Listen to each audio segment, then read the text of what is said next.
Some people joke that Lotus stands for lots of trouble, usually serious. There might be a grain of truth in that for Lotus road cars, but when you take a 1969 Lotus Europa to the racetrack, you really start to understand where that saying comes from. In the first 2 years of racing, I retired from 75% of my races, not because of driving errors, but because of technical failures. Driving's actually the easiest part. Keeping the car from breaking down is a much bigger challenge. Gradually, I realized this.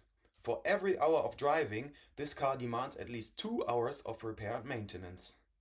Since I followed that rule, my retirement rate dropped down to below 10%. Modern race cars tell you what's wrong. They have sensors for diagnostics, data logging, and warning lights. This car has none of that. The only warning light in my Lotus Europa is for low oil pressure. And if that comes on, I'm already in trouble. So the real challenge is to read the car without electronics. The Europa was never designed to be a race car. It was a lightweight road car from the late 60s. When you push it on track, something will always try to fail. My job is not to prevent wear. That is impossible. My job is to spot and repair the damage before it turns into a race-ending problem. Sometimes that means driving more carefully when I hear a funny noise. But most of the work happens after the session, when I inspect every known weak spot of the car. Learning those weak spots was a long and painful process. It caused retirements, cost money, and brought a lot of frustration. But over time, I started to understand the assignment. My most important diagnostic tools for this car are simple: a cloth and a can of brake cleaner. If you only look, you miss things. If you clean, you discover them. Cleaning by hand is a physical inspection. The spray removes dirt, and suddenly you can see tiny leaks, cracked paint lines, or a bolt that has started to move. But it's not just about seeing. When you touch the components, move them, tilt them in the same routine every time, you can feel when something has changed. That consistency is important.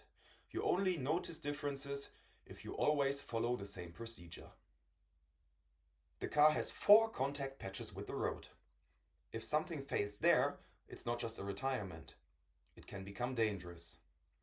That's why the first thing I do after every session is jack the car up and remove all 4 wheels to allow a direct view on the most crucial parts. With the wheels off, I clean the brakes, suspension and steering components. I don't just wipe them. I apply pressure, try to move them, I challenge them. Sometimes I even use a rubber hammer. Not to fix something, but to confirm that everything is solid. The final step is cleaning the wheels from rubber pickup. It sounds minor, but excess rubber affects wheel balance, and that can affect everything. The whole feedback of the car. The engine and gearbox are mounted very stiffly into the chassis. That means vibration becomes a constant enemy. Almost every time I open up the engine bay, I find something. A missing nut, a loose screw, sometimes even a small crack in the chassis. In fact, I already had to repair and reinforce parts of the chassis twice because of stress fractures. Vibration doesn't destroy parts instantly, it weakens them slowly until something gives up. The second enemy is heat. The mid-engine layout traps high-temperature air inside the engine bay, especially after a hard session. So cooling becomes critical. I always check oil and coolant levels first, that's obvious. But experience told me to go further. I once had a hose clamp on a water line loosening during the race. I didn't notice quick enough that the engine overheated. Because of that, I had to scrap the complete cylinder head.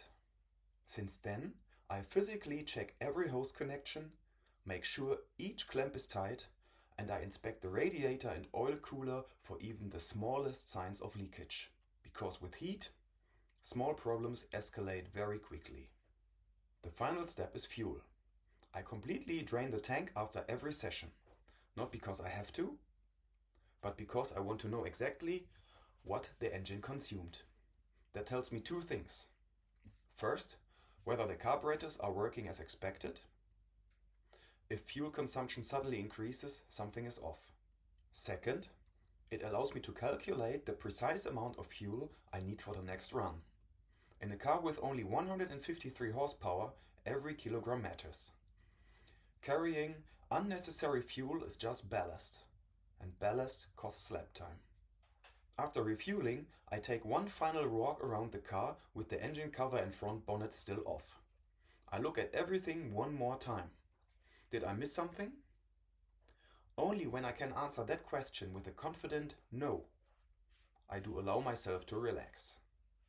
The danger with a routine like this is the frequent repetition.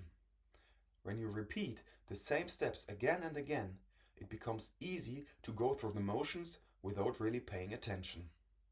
But attention is everything. If I stop caring, the car will punish me. Maybe not immediately, but eventually. In 2024, I had a crash caused by fatigue in the left rear suspension. That moment reminded me how quickly small things can escalate. This car doesn't forgive complacency. If you are interested in that crash and whether I managed to stay competitive that season, you should watch this older video from my channel. I hope you enjoyed this video. My next one will be about the newest upgrade to my Lotus Europa for the 2026 season. Feel free to subscribe if you want to see how the new racing season unfolds.